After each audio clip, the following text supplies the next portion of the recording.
Oh là là, il n'y a pas deux Saint-Esprits. Le même Saint-Esprit qui a conduit Siméon ce soir-là ou ce matin-là vers le Christ vous a conduit ici ce soir parce que vous croyez la promesse du Saint-Esprit. Et il a la même obligation envers vous qu'envers Siméon. La même, parce qu'il est Dieu et qu'il doit tenir sa parole. Alors je peux voir Siméon.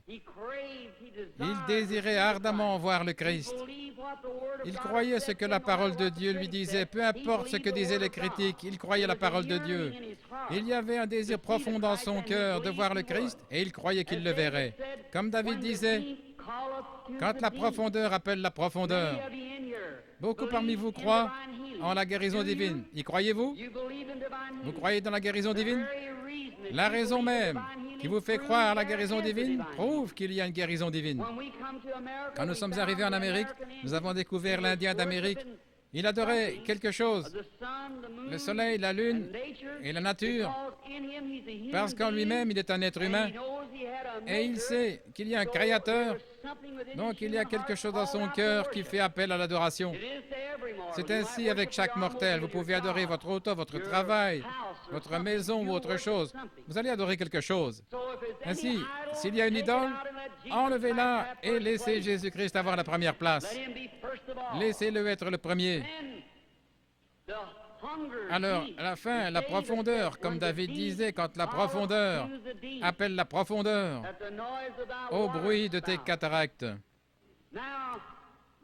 Maintenant, la profondeur appelant la profondeur, par exemple, s'il y a une profondeur qui appelle, il doit y avoir une profondeur pour répondre à cet appel. Peut-être vais-je me rendre clair, comme ceci. Je suis un grand amoureux de la nature, et en allant dans les bois, j'observe le coucher du soleil, j'entends les animaux, les cris du monde sauvage. Ma mère est à demi indienne. Ainsi, il y a quelque chose à ce sujet dans mon sang qui fait que j'aime la nature. Et quand j'entends la profondeur de la nature, cet appel, il y a quelque chose qui embrase mon âme, je ne peux pas l'empêcher. Dernièrement, j'étais dans le Colorado et je me tenais sur une montagne et j'observais une mère aigle, comment elle transportait ses petits hors du nid sur ses ailes et les posait sur un grand pâturage. Et ensuite, elle est retournée là au sommet, le rocher le plus élevé qu'elle pouvait atteindre, et elle s'est posée là. Et elle a commencé à observer. Eh bien, je regardais avec mes jumelles, mon cheval était attaché à un arbre et j'observais. Et j'ai dit, Seigneur, j'aime ça. Et il me semblait, si jamais vous avez été près d'un nid d'aigle, ils le font avec des bouts de bois pointus et autre chose, ces aigles qui doivent marcher sur ses branches et ses épines. Ils ne connaissent rien d'autre. Mais un jour, leur mère a étendu ses ailes, ils ont grimpé dessus et elle s'est envolée. Je regardais ces petits qui étaient en train d'avoir un réveil de Pentecôte. Ils couraient ici et là sur cette herbe douce, picotant ici, gazouillant, sautant l'un par-dessus l'autre, aussi libre qu'il était possible. Je pensais, c'est exact. C'est comme un homme dans le vieux nid du monde qui ne connaît rien d'autre que ce que le diable peut lui donner. Mais un jour, Dieu le prend et l'assied à l'ombre d'un vert pâturage. Oh, comme il est heureux, il est libre. Il n'y a plus ni mal ni rien. Je pensais, mais pourquoi ces petits gars ne sont pas effrayés? Je me demande s'ils savent qu'il y a des coyotes là qui pourraient les attraper. Mais de temps à autre, ils regardaient vers le haut. Et ils voyaient là leur vieille maman qui les surveillait. Je pensais, que Dieu soit loué. C'est exact. Il m'a sorti du nid du monde. Et il a grimpé les remparts de la gloire. Il s'est assis sur la hauteur, surveillant son héritage, pour s'assurer qu'aucun mal ne lui arrivait. Je pensais que si un coyote venait à se diriger vers l'un de ces petits aigles, elle le grifferait à mort. Et je pensais, c'est vrai. Si Satan venait à poursuivre un croyant, il se retrouverait en face de Jésus-Christ. Après un moment, elle a tourné Sa belle tête majestueuse, en observant, elle était perchée sur le plus haut rocher qu'elle pouvait trouver, afin de tout voir. Ses yeux perçants d'aigle observaient. Et au bout d'un moment, je l'ai vu lever la tête, et à travers mes jumelles, je l'ai vu lever la tête et regarder autour d'elle. Elle humait l'air, je pensais, qu'est-ce que c'est? Venant du nord, un orage s'approchait. Le tonnerre grondait. Elle poussa un cri perçant et s'élança dans le vide.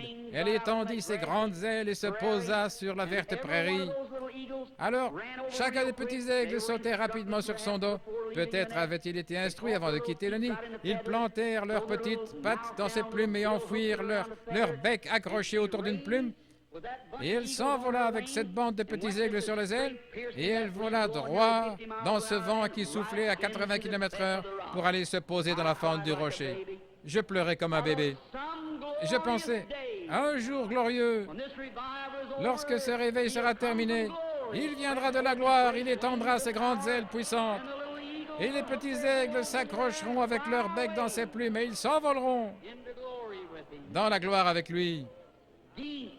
La profondeur, qui appelle la profondeur. Si la profondeur appelle, il y a une profondeur pour répondre. Autrement dit, avant qu'il y ait un arbre sur la terre, il devait d'abord y avoir une terre pour qu'il puisse pousser. Dieu n'a pas créé la terre pour l'arbre pour la terre, mais la terre pour l'arbre. Il a créé la terre et puis il a commandé de produire l'arbre. Et la terre a appelé jusqu'à ce que l'arbre pousse. Avant qu'il y ait une nageoire sur le dos d'un poisson, il n'y avait pas d'eau pour qu'il puisse y nager. La raison pour laquelle il a une nageoire, c'est parce qu'il y a de l'eau pour qu'il puisse y nager. Tout ce que nous avons est pour un but, pour une raison. Ici, il n'y a pas longtemps, je lisais qu'un petit garçon mangeait la gomme des crayons. Il mangeait tout le caoutchouc qu'il pouvait trouver. Il a même mangé la pédale d'une bicyclette. On ignorait ce qui n'allait pas avec ce petit enfant. Alors on l'a emmené à l'hôpital pour un examen médical, à la clinique. Et après l'avoir examiné, on a découvert que son petit corps avait besoin de soufre. Et il y a du soufre dans le caoutchouc. Et il mangeait le caoutchouc pour avoir du soufre. Alors voilà, saisissez.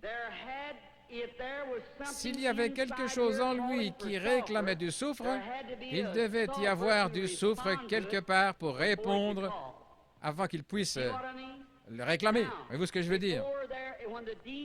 Et quand la profondeur appelle la profondeur, avant qu'il puisse y avoir un appel de la profondeur, il doit y avoir une profondeur pour répondre. Alors aussi sûr, peut-être vous étiez des pécheurs il y a quelques années, peut-être que vous étiez dans une église formaliste qui ne croyait pas au baptême du Saint-Esprit, mais vous avez entendu le message. Il y avait quelque chose en vous qui réclamait plus de Dieu. Vous avez peut-être vécu dans un état justifié devant Dieu, mais vous vouliez le baptême de l'Esprit et vous en aviez faim. La raison même pour laquelle il y a un Saint-Esprit, c'est parce que vous avez faim. Vous ne l'auriez jamais désiré s'il n'y avait pas en vous quelque chose qui le réclamait. Voyez-vous ce que je veux dire? Alors la raison pour laquelle vous êtes ici ce soir, c'est parce que vous croyez en la guérison divine. Et si ce n'était même pas parlé dans la Bible et que vous croyez en la guérison divine, il doit y avoir une fontaine ouverte quelque part où vous n'en auriez jamais eu le désir. Si vous avez le désir d'être guéri par Dieu, il y a un Dieu pour vous guérir, c'est vrai. Parce que la profondeur appelle la profondeur. C'était comme ça avec Siméon. Il savait qu'un Christ devait venir et il savait que Dieu lui avait promis qu'il le verrait avant de mourir. Remarquez, comme Siméon fut conduit, n'est-ce pas étrange? Au moment où Jésus entra en scène, Siméon fut conduit par le Saint-Esprit directement à Christ, par le Saint-Esprit qui lui avait donné la promesse. Et le Saint-Esprit qui donne la promesse de la guérison divine vous a conduit ici ce soir directement vers la fontaine qui est ouverte ce soir pour quiconque le désire, maintenant même. C'est le même Saint-Esprit qui vous conduit et qui conduit les fils de Dieu qui croient à la promesse de Dieu. Voyez-vous ce que je veux dire? Chacun d'entre vous, fils et filles de Dieu, vous êtes conduits ici parce que vous croyez la promesse de Dieu. Oh, quand j'y pense! Alors, je pense à cette femme qui se tenait dans un coin, cette vieille femme, C'était Anne. Elle était une prophétesse qui attendait la venue du Seigneur. Dieu était dans l'obligation de lui montrer le Christ. Alors le Saint-Esprit s'est déplacé sur Anne et je peux voir cette vieille prophétesse aveugle marchant là dans le bâtiment, aveugle, mais conduite par le Saint-Esprit, se frayant un passage à travers les gens, passant près de cette rangée de femmes, puis s'arrêtant exactement devant la fontaine, car elle était conduite par le Saint-Esprit. Oui, il est ici ce soir. Il est ressuscité des morts. Il vous a donné la promesse. Le Saint-Esprit vous a réunis. Si vous n'étiez pas ici ce soir, si le Saint-Esprit ne vous avait pas conduit ici, vous seriez quelque part dans le monde. Mais vous êtes ici, dans cette salle étouffante, parce que vous vous attendez à voir Jésus-Christ entrer en scène et confirmer sa parole. L'expectative. Si vous venez ici seulement pour trouver quelque chose à critiquer, le diable vous montrera certainement beaucoup de choses à critiquer. Il le fera. Vous recevez ce que vous attendez. Certains disent, eh bien, si je ne reçois pas dans la ligne de prière, si je ne vois pas quelque chose comme ça, alors je croirai. Vous obtiendrez ce que vous attendez.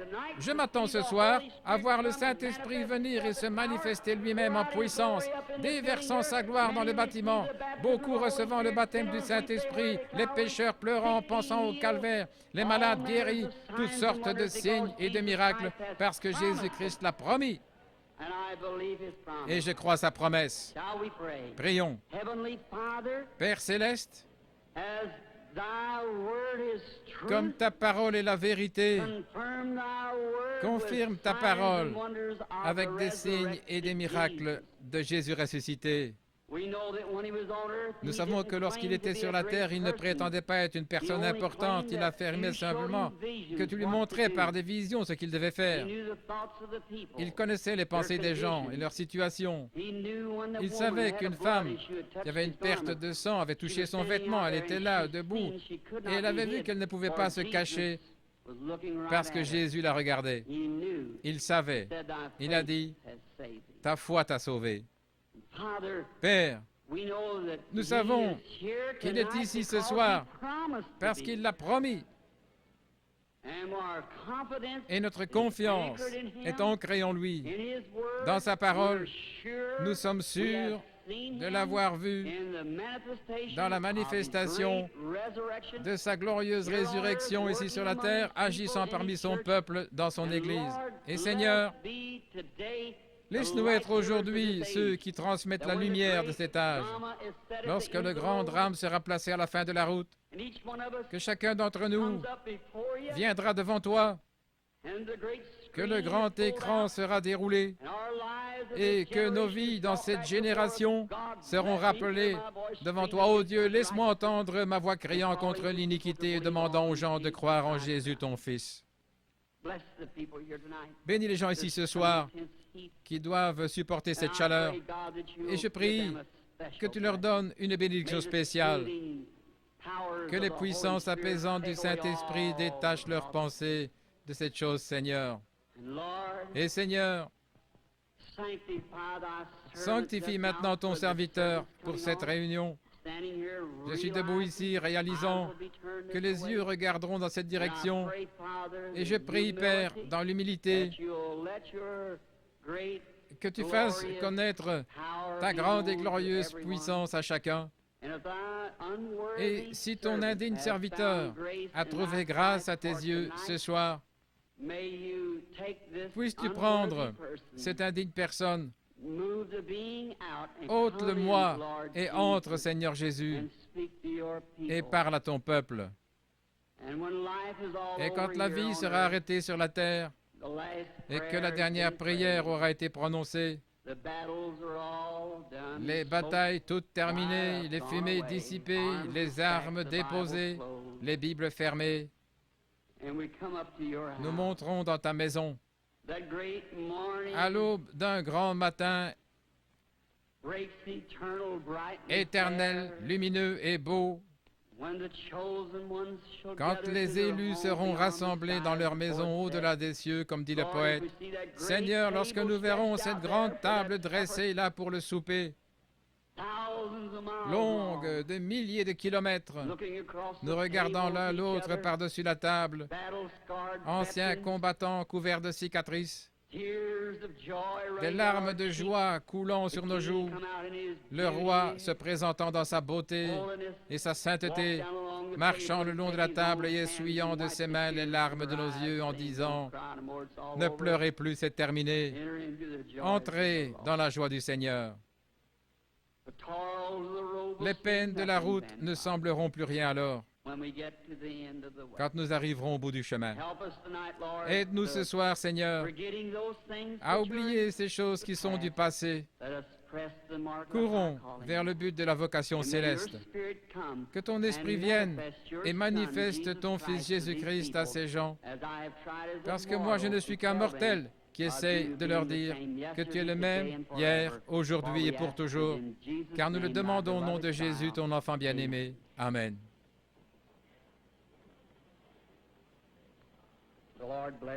Que Dieu vous bénisse.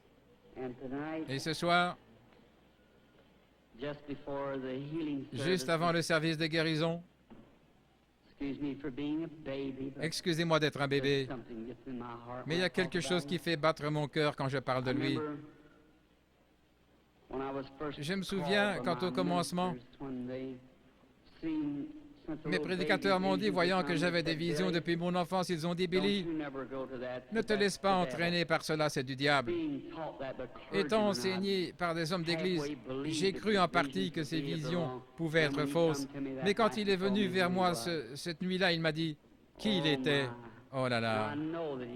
Et je sais qu'il est ici maintenant. Et je connais sa présence et je sais que je l'aime. Je pensais, comment puis-je être un démon et aimer le Seigneur Jésus comme je l'aime? Comment mon cœur peut-il saigner pour lui? Et il connaît mon cœur. Alors il est venu et m'a parlé différemment. Et je le crois lui, parce que ce qu'il dit correspond à la parole de Dieu et leur parole ne correspond pas à la parole de Dieu. Parce que nous vivons en ces jours-là. Et maintenant, amis chrétiens, je veux dire cela à tous, car lorsque cela me frappe quelquefois, vous pourriez vous demander ce qui se passe. Je ne peux pas l'expliquer. C'est au-delà de toute explication. Mais je deviens si faible que je peux à peine rester debout après avoir rencontré une ou deux personnes. Vous pouvez ne pas le comprendre, mais lisez simplement les Écritures, elles le déclarent. Je crois que le prophète Daniel avait une vision et il dit que son esprit fut troublé pendant plusieurs jours, n'est-ce pas vrai? Et Jésus, lorsqu'une femme, ayant eu assez de foi pour le pousser à se retourner pour voir qui elle était, il a dit, « Je sens qu'une vertu, qu'une force est sortie de moi. » Et les gens qui sont là, ce n'est pas moi, chrétien, non. Je ne suis qu'un homme, le premier des pécheurs. Mais quelqu'un né hors de la saison pour vous, gens du plein évangile. C'est exact. Par grâce, par la grâce de Dieu, il me permet de vous appeler mes frères et sœurs. Et je vous aime. Et je ne suis pas ici ce soir pour être vu ou entendu. Je ne suis pas ici pour une raison financière, vous le savez. Ainsi, je suis ici à cause d'une chose, parce que j'aime Jésus et que je vous aime. Et je crois d'avoir été invité ici. Peut-être pourrais-je me soumettre à lui et il ferait quelque chose à travers moi qui vous ferait l'aimer davantage, croire en lui et être guéri par lui. C'est la seule raison que j'ai d'être ici. Que Dieu vous bénisse. Que Dieu vous bénisse, vous, les pasteurs et hommes d'affaires. Je vous le dis maintenant, parce que je deviens si faible parfois que je ne peux pas quitter l'estrade. Mon fils, l'administrateur et les autres veillent sur cela. Et je vais vous dire au revoir. Et que Dieu vous bénisse. Et si je ne vous rencontre plus de ce côté de la grande rivière, je vous verrai ce matin-là. Et j'aurai le témoignage que j'ai maintenant. J'aime le Seigneur Jésus. Quant aux visions, Dieu me donne des visions, c'est vrai, la Bible devant moi, et Dieu est mon témoin.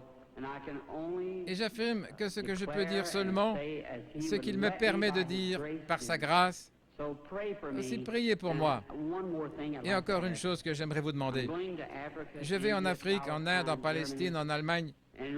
Souvenez-vous de ces pays, de ce qu'ils étaient. Ne pensez pas que les docteurs sorciers et tous ces gens possédés de toutes sortes de démons vous défient sur le terrain.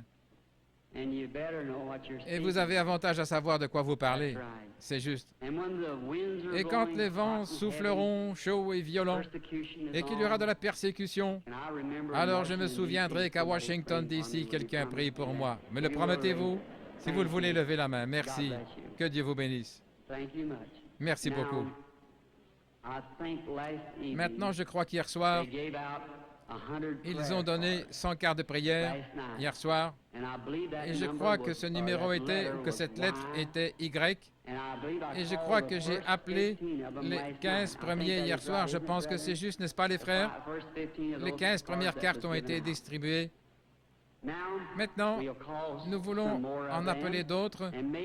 Et peut-être, si la foi grandit ce soir, peut-être pourrons-nous recevoir 2 ou 3 groupes. Sinon, je demande à chaque personne, combien y a-t-il de personnes ici qui n'ont pas de carte de prière et qui désirent être guéris par Dieu ce soir? Levez simplement la main, ceux qui n'ont pas de carte de prière. Eh bien, c'est difficile à dire. Ça en est plein partout. Je vais vous demander quelque chose. Il se peut que ce soit la première fois que je vous rencontre.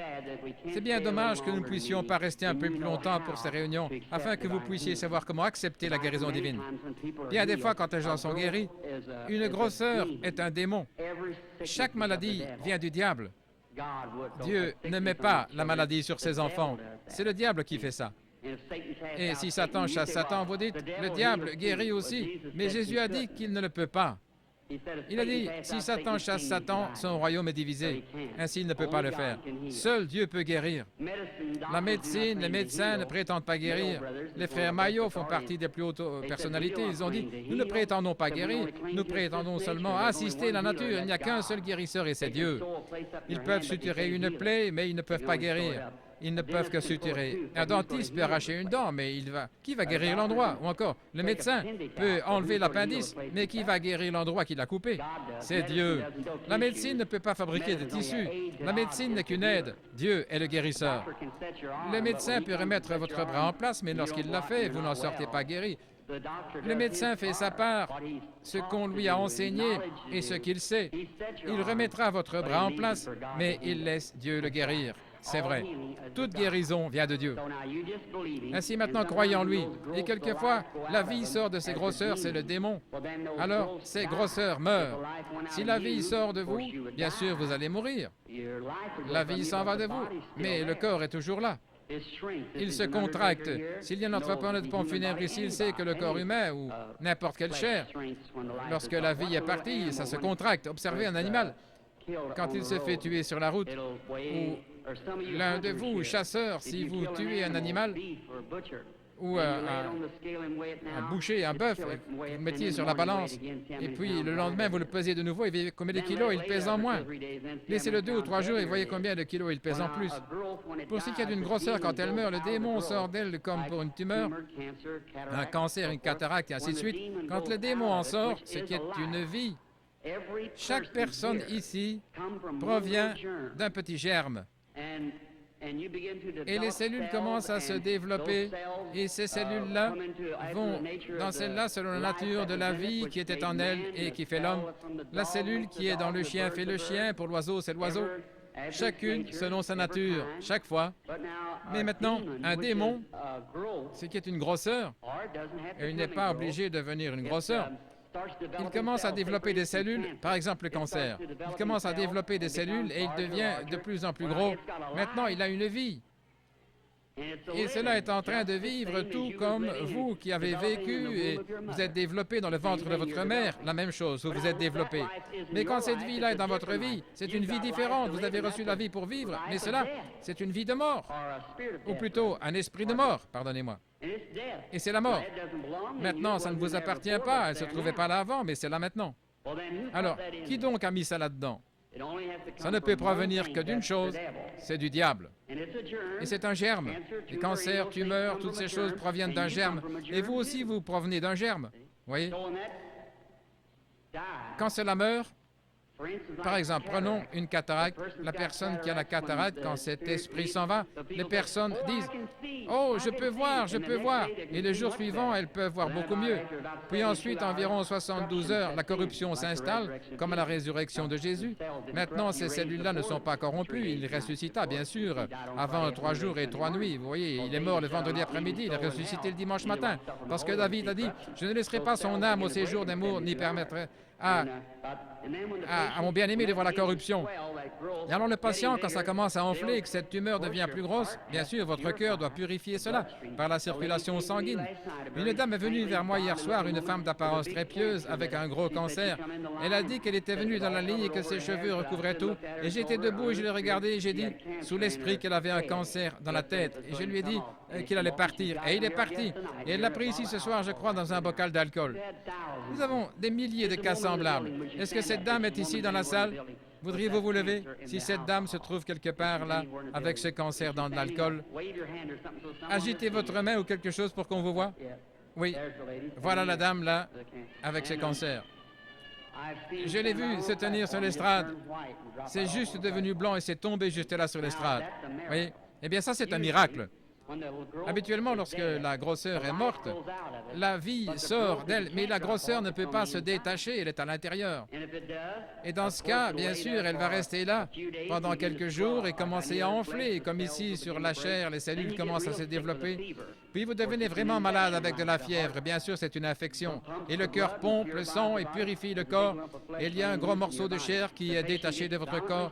Le patient devient très malade. Alors ils disent, oh, je me suis senti si bien sur l'estrade, et c'est là pendant un jour ou deux, mais je crois que j'ai perdu ma guérison. Eh bien, frères, sœurs, c'est le meilleur signe du monde que vous avez votre guérison.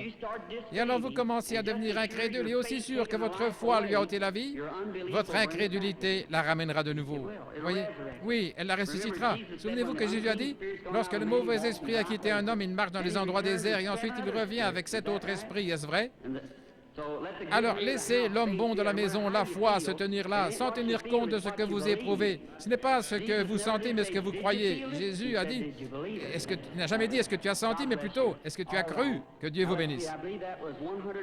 Je crois qu'il y a eu 100 cartes de prière qui ont été distribuées hier soir. Nous n'avons pas eu tous. Prenons les 15 dernières ce soir pour essayer. Qui a la carte 85? Qui a la carte 85? Voulez-vous lever la main si quelqu'un ici ou quelqu'un en arrière qui a la carte 85? Très bien. 86. Qui a la carte 86? 87? Puis-je voir quelqu'un avec la carte de prière 87, s'il vous plaît? Voulez-vous vous lever? 87. Voyez, si quelqu'un ne peut pas se lever, peut-être sont-ils sur un brancard où ils sont sourds et ils pensent « personne ne m'aide ». J'en reçois le retour de flamme dans mon bureau. Ils disent « j'étais là et vous avez seulement dit de là et de là et de là et personne ne m'a aidé ». Peut-être était-il sourd. Regardez, nous avons 85, 86, 87. Regardez sur la carte de votre voisin, il est peut-être sourd, il ne peut pas entendre. 87? Merci, sœur. 88, qui a le 88? La carte 88, est-elle dans la salle? 89? La carte de prière 89? Pouvez-vous vous lever? 89? Y a-t-il quelqu'un pour le 89? 90? 90? Crois seulement. Maintenant, chacun d'entre vous ici, si vous voulez seulement faire ce qu'il vous dit de faire, peu importe ce qu'il vous dit de faire, faites-le. Faites seulement ce qu'il vous dit. Bien, je suis votre frère et je ne suis qu'un homme. Maintenant, s'il veut venir et prendre cette pauvre carcasse et la bénir assez pour laisser son Saint-Esprit agir au travers d'elle, alors vous verrez Jésus-Christ se déplacer dans cet auditoire. Peu importe de quelle façon il veut se confirmer ici, si vous ne croyez pas en moi, il ne peut rien faire pour vous, n'est-ce pas vrai? Peu importe s'il était là debout à mon côté, assez visible pour que vous puissiez le voir, mais si vous ne me croyez pas, je ne pourrai rien faire pour vous. Mais mes paroles seront exactement ce qu'il a dit dans les Écritures. Et je prierai de tout mon cœur que Dieu vous aide. Parce qu'il y a probablement ici des mères et des pères, entre autres, qui sont malades, affligés, nécessiteux. Et je demanderai à Dieu de vous aider au mieux de ma connaissance. Très bien. Alignez-vous ici à droite. Maintenant, courbons tous la tête un instant. Père bienveillant, nous te prions au nom de ton Fils Jésus. Puisse le Saint-Esprit venir maintenant et manifester les œuvres de Jésus-Christ. Bénis ces gens partout et fais qu'ils soient tous en bonne santé. Guéris-les, donne-leur la santé et le bonheur. Et maintenant, Père, pour faire cela, tu connais la fragilité de ton serviteur. Et je ne sais que dire ou que faire. Et maintenant, j'ai fait tout ceci à ton commandement. Et je crois que tu seras ici ce soir pour bénir et aider ces gens. Et Père, si tu voulais seulement laisser le Saint-Esprit venir vers ton serviteur et nous révéler ces choses, ce que nous devrions faire et comment nous devrions les faire, alors nous serons tous heureux et pleins de joie. Et cet auditoire croira en toi d'un seul cœur et d'un même accord. Et Père, je te demande ceci en tant que ton serviteur. Ne laisse pas une seule personne faible quitter cette salle ce soir. Que chacun reparte bien et en bonne santé et réjoui. Fais-le, veux-tu, Père? Je t'en prie avec la grâce dans mon cœur et la foi dans le nom de Jésus-Christ. Amen. Maintenant, bien souvent, y a-t-il quelqu'un à ses projecteurs qui puisse les déplacer? Quelquefois, le Saint-Esprit vient. Beaucoup d'entre vous ont vu la photo. Si jamais je reviens, je vous en apporterai quelques-unes. Comme Frère Moore le disait ce soir, il a été pris plusieurs fois.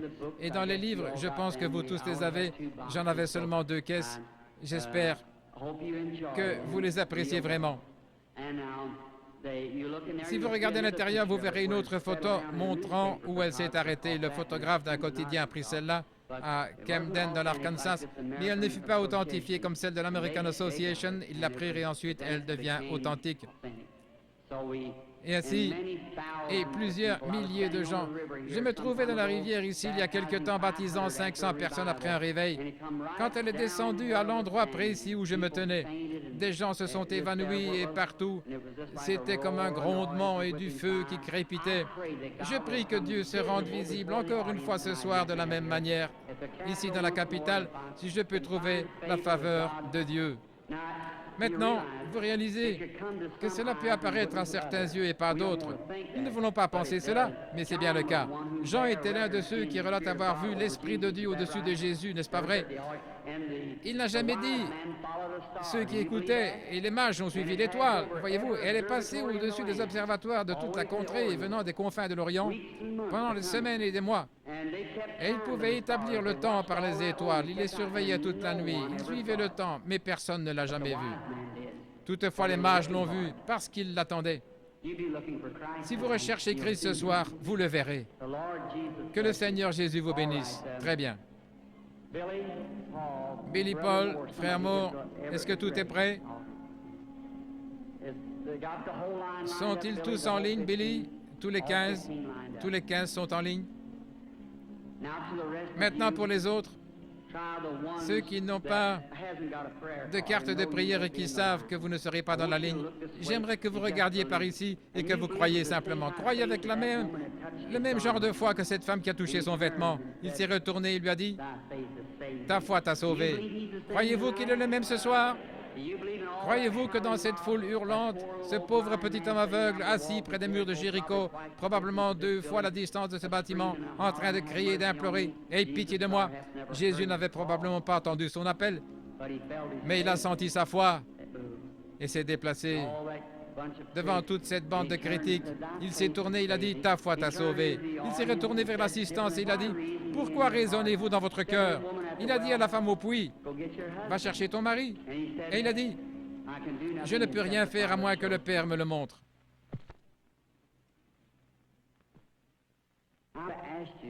Je vais vous demander une chose. Si ce que j'ai dit est la vérité, Si c'est la vérité, alors Dieu est obligé envers sa parole. Pas envers moi, mais sa parole, n'est-ce pas vrai? Il est obligé envers sa parole. Et alors il le fera arriver exactement de la manière qu'il a dit vouloir le faire. Et s'il le fait, voudriez-vous tous recevoir Jésus-Christ si vous ne l'avez pas encore fait? Et vous qui êtes ici, qui pouvez voir sa miséricorde envers les autres pour guérir, il aura pitié de vous si vous voulez seulement avoir la foi et croire. Priez seulement et dites, Seigneur, je suis un croyant, je désire que tu me guérisses ce soir. Et Dieu le fera. Nous venons de quitter l'Afrique récemment, où je dois retourner dans quelques semaines, en Afrique, en Inde, en Palestine, en Allemagne, pour le ministère.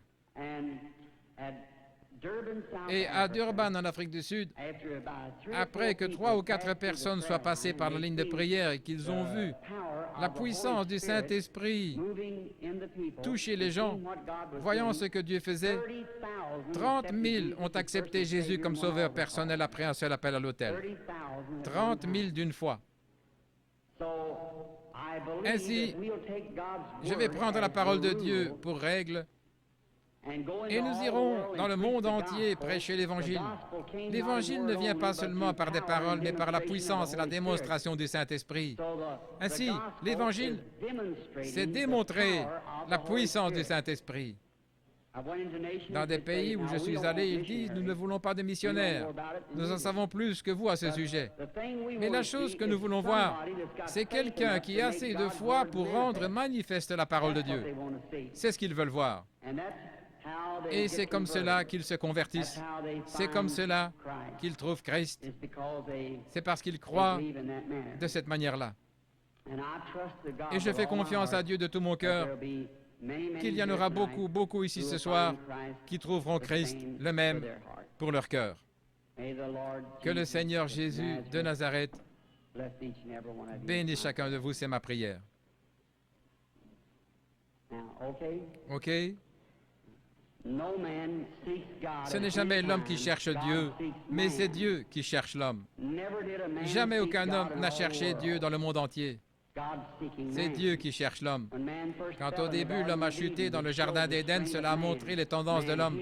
L'homme s'est caché, c'est Dieu qui a cherché l'homme. Jésus a dit, aucun homme ne peut venir à moins que mon Père ne l'attire. Il doit être attiré par le Père premièrement. Et j'aimerais vous expliquer quelque chose. Le fait d'avoir une vision. Combien de personnes ici ont-elles jamais eu un songe? Je pense que les 2/3, vous avez eu des... Il est vrai que beaucoup de gens ne rêvent pas. C'est votre subconscient. Ici se trouve votre première conscience et là se trouve votre subconscient. C'est sur votre subconscient que j'essaie d'agir par le Saint-Esprit. Quant à cette première conscience, je pourrais demander à cet homme, à n'importe qui ici, « Croyez-vous cela? » « Oh oui, monsieur, vous le croyez ici? Mais qu'en est-il de cet homme là-bas? » C'est lui qui fait marcher le bateau, ce n'est pas l'homme au poste de pilotage, c'est l'homme là, à la salle des machines. Quelquefois, quand vous vous endormez, vous pénétrez dans ce subconscient et vous rêvez. Et vous rêvez de choses que vous avez faites quand vous étiez ici. Puis, quand vous vous réveillez, vous vous souvenez des choses que vous avez rêvées. Vous qui rêvez, les rêves que vous avez faits il y a plusieurs années, vous vous en souvenez encore. Eh bien, il y avait une partie de vous, quelque part, n'est-ce pas? Sans cela, vous ne vous en souviendriez pas. Quelque chose que vous avez rêvé il y a plusieurs années. Quand l'homme dort profondément, son subconscient est bien loin, il ne pourrait jamais l'atteindre. Mais pour un voyant, son subconscient n'est pas loin. Il n'est pas ici non plus. Il est juste ici. Il ne s'endort pas. Il a les yeux ouverts et il voit simplement. Dieu donne à cet homme un lieu où il peut dormir profondément et ne pas rêver. Dieu a donné à l'homme la manière de rêver. Si je disais, fais un rêve, vous ne pourriez pas le faire. Alors, Dieu place dans l'Église certains, des apôtres, des prophètes, des dons de guérison, n'est-ce pas vrai? Ils sont tous pour le perfectionnement de l'Église. Paul a dit, s'il entre et que tous vous parliez en langue et qu'un incrédule entre, ne dira-t-il pas que vous êtes tous fous? Mais si quelqu'un prophétise et révèle les secrets du cœur, ne tomberont-ils pas sur leur face disant, vraiment Dieu est avec vous? N'est-ce pas vrai? Est-ce que c'est l'Évangile? Eh bien, n'était-ce pas Jésus-Christ hier? Ne l'est-il pas aujourd'hui? Vous pouvez croire en lui en parlant en langue. Vous pouvez croire en lui par le Saint-Esprit. Mais moi, je crois en lui dans la pleine mesure qu'il est le même Seigneur Jésus. Il n'est pas mort. Il est ressuscité des morts. Et il est ici ce soir. Ici, sur l'estrade, maintenant. Et puisse-t-il nous venir en aide et nous bénir. Je n'ai jamais été ici auparavant, que je sache, et il n'y a pas une âme vivante que je vois devant moi, que je connaisse. Très peu ici sur l'estrade. Frère Bosé, je me souviens de lui. J'ai vu le monsieur là près de lui, je ne me souviens pas de son nom. Il y a là frère Lindsay. Je connais peut-être 2 ou 3 prédicateurs ici dans cette salle. Mais Dieu vous connaît tous, n'est-ce pas vrai? Il vous connaît tous. Maintenant, voici cette dame debout ici. Dieu dans le ciel, Dieu sait que je ne l'ai jamais vue de ma vie. Sommes-nous étrangers l'un à l'autre, madame? Nous sommes parfaitement inconnus. Mais Dieu la connaît. Si Jésus est le même hier, aujourd'hui, éternellement, changeons le tableau maintenant et voyons ce qu'il était hier lorsqu'il cherchait à découvrir quelque chose concernant une femme. Il a dit, apporte-moi à boire. Elle a dit, eh bien, ce n'est pas l'habitude que ça se passe entre les Juifs et le reste des Samaritains. Mais Jésus lui parla quelques instants. Il trouvait exactement quel était son problème, n'est-ce pas vrai? Si Jésus est ressuscité des morts et qu'il habite en nous ce soir, encore un peu de temps, et le monde ne me verra plus, cependant, vous me verrez, parce que c'est un pronom personnel, je serai avec vous et même en vous, jusqu'à la fin du monde. C'est la vérité de l'Évangile. Vous ne pouvez pas l'avoir lu ou pensé ainsi, mais c'est ainsi que c'est écrit dans la Bible. Votre théologie peut avoir dévié quelque part, mais c'est de cette manière que c'est écrit dans la Bible. Je serai avec vous et même en vous, jusqu'à la fin du monde. Maintenant, vous savez que j'attends quelque chose, c'est vrai. C'est l'ange du Seigneur. C'est la vérité. Je suis totalement impuissant comme chacun de vous. Je suis ici. Peut-être qu'il y a des critiques ici. Combien ont déjà vu sa photo dans mes réunions? Vous avez vu l'endroit où l'homme de science a pris sa photo, cette grande lumière. Vous pouvez la voir. Oui, beaucoup d'entre vous. Des milliers de copies de celle-ci ont été vendues. Les studios Douglas à Houston, au Texas, la possède George J. Lacey, l'un des meilleurs qui soit dans la recherche en Amérique, l'a prise et a examiné pour voir s'il n'y avait pas une double exposition ou quelque chose d'autre. Mais c'est Jésus-Christ confirmant qu'il est le même hier, aujourd'hui et éternellement. Maintenant, bien sûr, je l'attends. S'il va m'aider ce soir, je ne sais pas. Si j'ai dit quoi que ce soit avec quelques vantardises ou j'ai dit quelque chose d'excessif, que Dieu me pardonne. Je ne voulais pas le faire. Je ne voulais, dans l'humilité de mon cœur, simplement dépeindre Jésus-Christ qui m'écoute maintenant. Et que sa grâce soit ici avec nous ce soir. Comme je dis ces choses et qu'elles sont sa parole, puisse-t-il venir nous aider, c'est ma prière. Et maintenant, l'organiste est-elle ici quelque part? Si elle voulait bien jouer doucement le cantique « Crois seulement » et que chacun soit dans un esprit de prière, si vous voulez. Vous n'avez pas à courber la tête à moins qu'on vous le demande. Maintenant, dans la ligne de prière, vous qui venez, soyez attentifs. S'il vous réprimande, ce sera la vérité. Vous devez être disposé à le supporter. N'importe où dans l'auditoire, s'il dit quelque chose, vous devez savoir que ce n'est pas moi, c'est lui. Alors, redressez ces choses. La première chose que vous pouvez faire, avant de pouvoir trouver un remède, c'est de trouver la cause, avant de pouvoir trouver le remède. Si étant malade, vous allez chez un médecin qui vous donne une aspirine, ce n'est pas un bon médecin. Il essaie de se débarrasser de vous. Si c'est un bon médecin, il diagnostiquera le cas jusqu'à ce qu'il découvre votre maladie. Et ensuite, il commencera à travailler à partir de là. Et c'est la même chose ici. S'il y a un mauvais esprit ou un péché à confesser, quoi que ce soit, vous pourriez oindre la personne toute la nuit et pleurer et crier et faire tout ce que vous voulez. Ce démon restera là. Exactement. Il en a le droit. Et c'est ça que vous devez surveiller. Si Dieu a mis une malédiction sur quelqu'un pour quelque chose, alors vous venez et vous l'ôtez. Vous aurez des ennuis comme Moïse en a eu. C'est vrai. Il est ici. Le Saint-Esprit. Maintenant, au nom de Jésus-Christ, le Fils de Dieu, je prends chaque personne ici sous mon contrôle pour la gloire de Dieu. Je désire vous parler une minute, sœur. Vous êtes consciente que quelque chose est en train d'arriver, bien sûr, voyez, cela vient d'arriver. Si c'est vrai, faites-le savoir aux gens en levant la main. C'est juste. C'est sa présence, c'est ça, voyez-vous. Je vous suis inconnu, je ne vous ai jamais vu de ma vie. Si le Saint-Esprit dont j'ai parlé, si Jésus-Christ est le même hier, aujourd'hui, éternellement, et si j'ai vraiment témoigné de cela aux gens, et déclaré cela comme étant la vérité, et il est le même, alors il me révélera quelque chose à votre sujet qui vous aidera à croire en lui. Si vous êtes ici, je ne sais pas quel est votre besoin, mais lui, il le sait.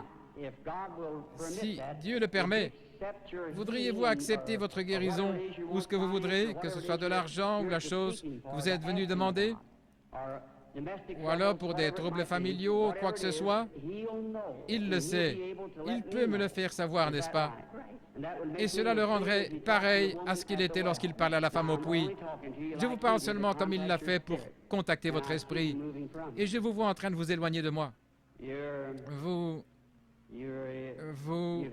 Je vois que vous avez eu un grand choc. C'est un accident. La voiture a été démolie, vous avez été projeté en l'air comme ça et cela vous a blessé quelque part dans votre cou et un cancer s'y est installé. Et vous êtes un genre d'enseignante dans les Écritures. Croyez-vous que Jésus-Christ vous guérit? Père Dieu, au nom de ton Fils Jésus-Christ, par l'autorité de la parole de Dieu auprès d'une femme mourante, je demande à cette chose mauvaise de la quitter. Satan, tu es dévoilé. Ainsi, sors de cette femme, alors que l'Église du Dieu vivant te commande de la quitter au nom de Jésus-Christ. Amen. Maintenant, sœur, un instant, je veux seulement vous parler. Bien sûr, vous savez que c'est parti maintenant, ça restera ainsi. Voyez-vous, votre gorge, tout est parti. Tout est parti. Le goitre a quitté sa gorge. Que Dieu vous bénisse. Allez votre chemin maintenant et soyez reconnaissante, réjouissez-vous. Ayez simplement foi dans le Seigneur Jésus. Faites qu'il soit le centre de votre pensée maintenant même, le Seigneur Jésus. Comme vous pensez à ces choses, pendant qu'ils pensaient à ces choses, ils étaient d'un même accord. Rappelez-vous que Jésus est le même hier, aujourd'hui et éternellement. Il est le même aujourd'hui. Ayez foi. Regardez par ici l'auditoire et croyez de tout votre cœur et donnez-moi toute votre attention. Soyez en prière. Gardez la foi en Dieu.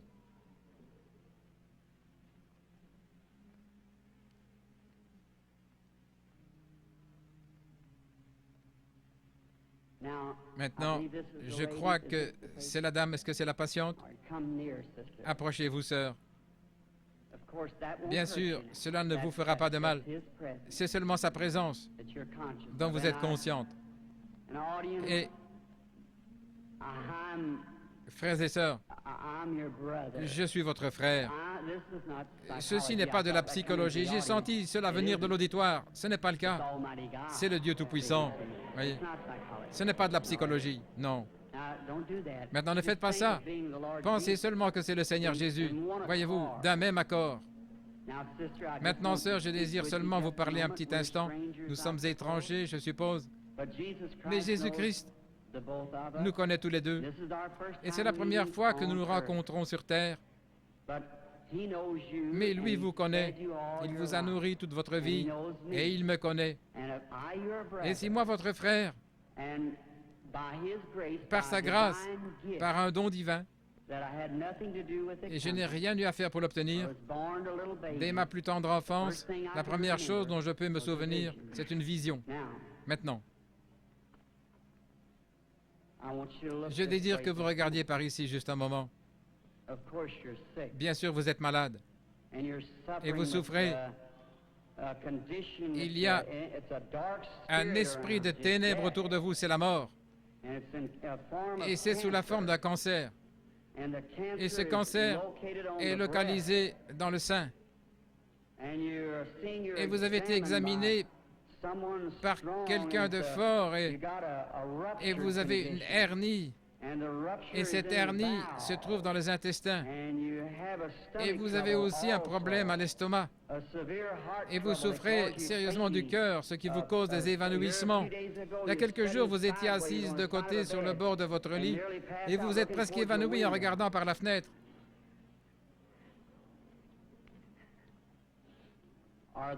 Ces choses sont-elles la vérité?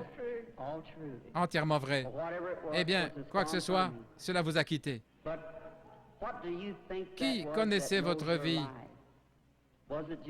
Était-ce Jésus-Christ? L'acceptez-vous ainsi? Merci.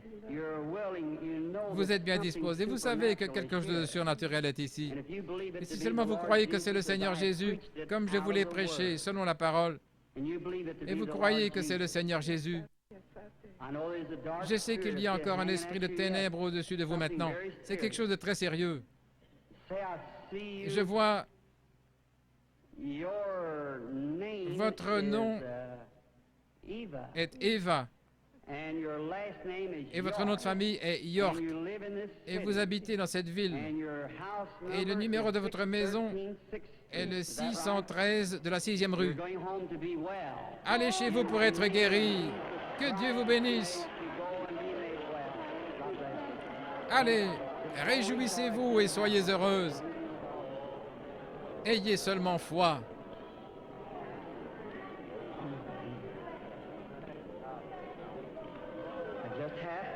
Ayez simplement la foi, ne doutez pas. L'Écriture dit, va et ne pêche plus, de peur qu'une chose pire ne t'arrive. Le péché, c'est l'incrédulité. Le péché, ce n'est pas boire, fumer ou jouer à des jeux d'argent, ce sont les attributs du péché. Vous faites cela parce que vous ne croyez pas. Jésus a dit, va et ne pêche plus, ne sois plus incrédule, sinon quelque chose de pire va t'arriver. Ayez foi en Dieu. Croyez en lui de tout votre cœur.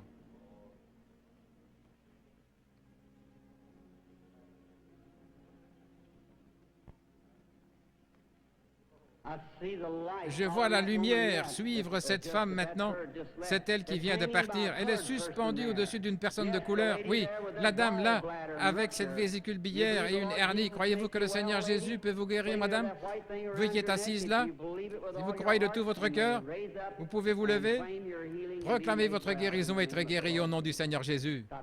Que Dieu vous bénisse. Ayez foi en Dieu. Croyez-vous?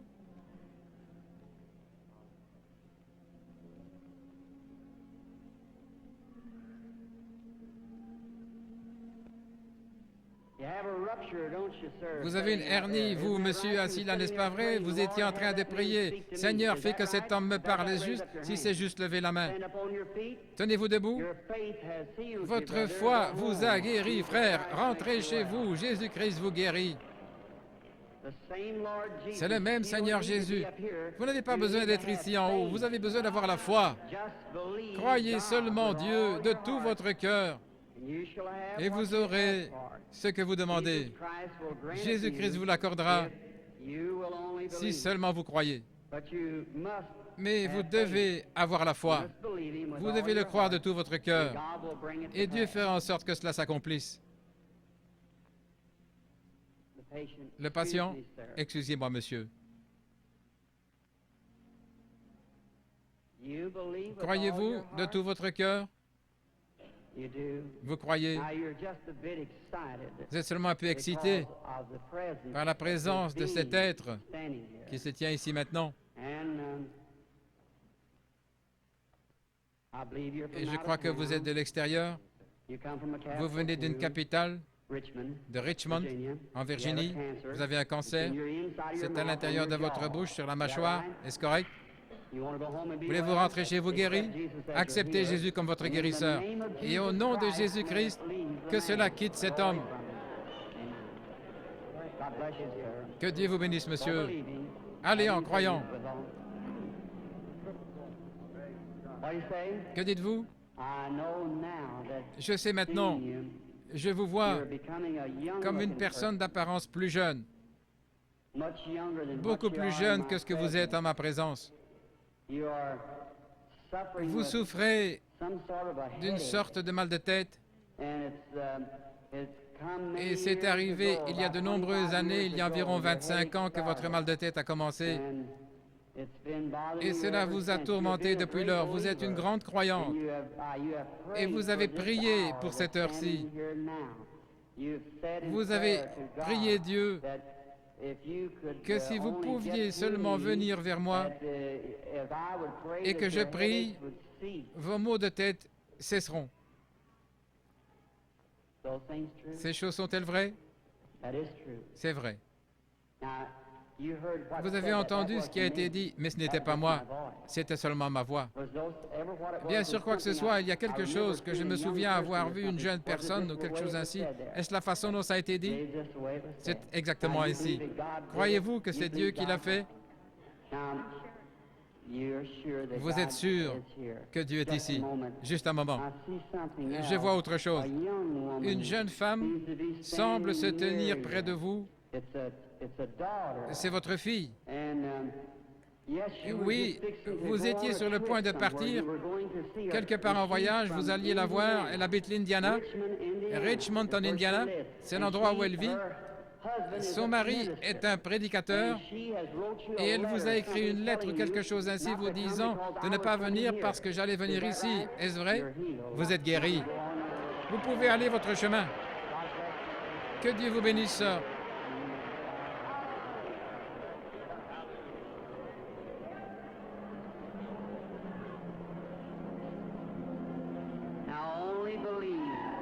Crois seulement, ayez foi en Dieu. Jésus-Christ est le même hier, aujourd'hui, éternellement. Ayez seulement la foi et croyez. Que Dieu vous bénisse, chère personne de couleur qui criait. Il est toujours prêt à vous aider lorsque vous croyez, prêt à aider les gens dans le besoin. Un instant, cette dame. Maintenant, je vois le Saint-Esprit se tenir dans le coin. Il est au-dessus d'une dame de couleur. Elle regarde dans cette direction. Elle prie. Elle a une grosseur. Et cette tumeur est dans sa gorge. Elle a levé la main. Acceptez-vous votre guérison, madame? La dame assise juste derrière vous, elle aussi, elle a une tumeur et c'est dans son épaule. Est-ce vrai, madame?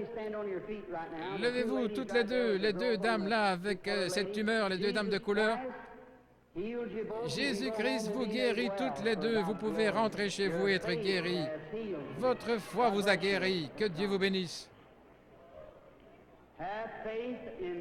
Ayez foi en Dieu. Ne soyez pas incrédules, mais croyez que toutes choses sont possibles à ceux qui croient. Amen.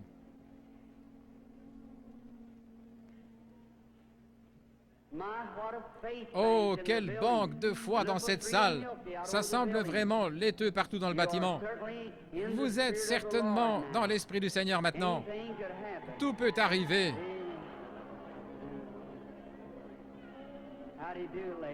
Comment allez-vous, madame? Croyez-vous que je suis le prophète de Dieu? Je veux dire qu'un prophète est un prédicateur. Vous ne pensez pas que je sois de l'ennemi. Vous croyez que je suis de Dieu. Est-ce de cette manière que vous l'acceptez? Eh bien, alors je peux vous aider. Parce qu'il m'a dit que si j'obtenais des gens qui me croient, et si j'étais sincère quand je prie, que rien ne résisterait à la prière. Et ce n'est pas moi qui aide, c'est Dieu qui guérit. Je lui ai demandé et j'ai dit, ils ne me croiront pas. Il a dit, il y aura 2 signes qui te seront donnés, comme pour le prophète Moïse. En ceci, les gens croiront. Et l'un de ces signes était de révéler aux gens les secrets de leur cœur. Vous n'êtes pas ici pour vous-même, bien que vous soyez nerveuse et éreintée, mais cela est dû à la maladie de cet enfant. Cet enfant ici souffre. Cela a été déclaré par les médecins comme étant sans espoir. C'est la leucémie. N'est-ce pas vrai? Vous avez amené l'enfant de l'extérieur de la ville. Vous avez voyagé de l'ouest vers l'est pour venir ici. Vous venez d'un État qui a des montagnes. C'est la Pennsylvanie. Et votre ville, je crois, est Chambersburg. Est-ce vrai? Amenez-moi l'enfant. Petite sœur, si le Seigneur Jésus était ici, il poserait ses mains sur toi. La mort te quitterait et tu vivrais. Crois-tu que je suis son serviteur? Alors, à sa place, je pose mes mains sur cet enfant et la bénis. Et je demande que le démon quitte l'enfant et que la vie entre dans cet enfant et qu'elle vive et soit guérie. Sors de cet enfant, Satan, par l'autorité de la Bible de Dieu, avec un don divin donné par un ange. Je t'adjure de quitter cet enfant. Sors d'elle. Crois-tu que tu vas aller bien? Que Dieu te bénisse. Tourne-toi et fais signe à l'auditoire avec la main. Que Dieu te bénisse, petite fille qui a une grande foi. Sois guérie. Que Dieu te bénisse, ma chérie. Va et sois guérie. Mais croyez-vous son prophète, son serviteur? Croyez-vous que Dieu est proche et que son esprit est présent et que ce qui se fait maintenant est dû au Seigneur Jésus? Ce n'est pas moi, je ne suis qu'un homme. Si Dieu veut me faire connaître ce qui ne va pas avec vous, comme confirmation que je suis son prophète, me tenant ici et révélant la vérité, ainsi qu'il a dit à la femme, va chercher ton mari. Elle a dit, je n'en ai pas. Il a dit, tu en as eu 5. Elle a dit, je vois que tu es un prophète. Je perçois que tu es un prophète. Et ce même esprit qui était sur ce Fils de Dieu, il a promis de l'envoyer de nouveau sous la forme du Saint-Esprit, qui serait avec nous et demeurerait en nous jusqu'à la fin du monde. Le croyez-vous? Alors il peut connaître vos problèmes maintenant. Vous avez un problème de cœur. N'est-ce pas vrai? Que chaque personne souffrant du cœur se lève ici. Vous pouvez être guéri maintenant, peu importe quelle est votre maladie de cœur. Seigneur Dieu, tu connais nos forces et à quel point nous sommes faibles et sans force. Mais Seigneur, nous savons combien tu es fort. Et la maladie de cœur est une maladie contre laquelle nos médecins ne peuvent rien faire. Mais Seigneur, qui créa le cœur? C'est toi. Je réprimande maintenant cette puissance de démon qui tient ces personnes liées par une maladie de cœur. Qu'elles sortent de chacune d'elles au nom de Jésus-Christ. Amen. Que Dieu vous bénisse, sœur. J'aimerais seulement vous dire quelque chose. Vous vous sentez différente maintenant de ce que vous êtes senti pendant longtemps. Ainsi, les gens sauront qu'il y a un esprit de ténèbres. Vous aviez des souffrances pénibles et vous étiez couché et maintenant, cela est parti. Vous êtes complètement guéri. Ayez foi en Dieu. Très bien.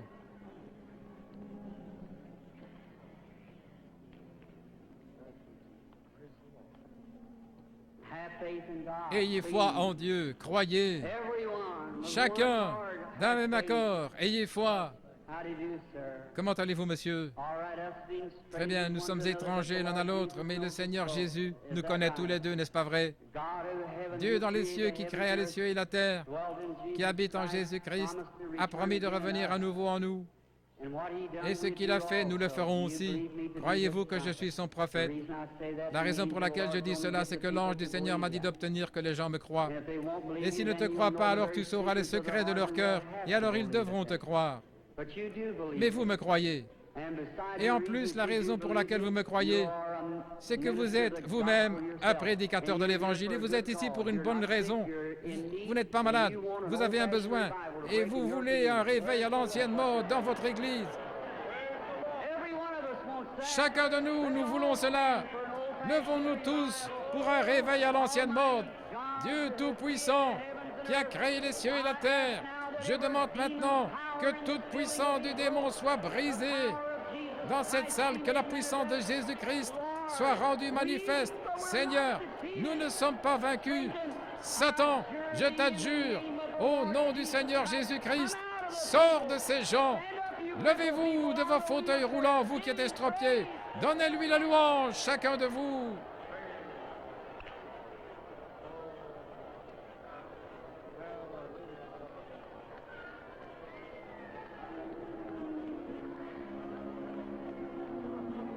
lift your hands and keep praising God. Whatever your needs are, receive it. Yes. Blessed be the name of the Lord.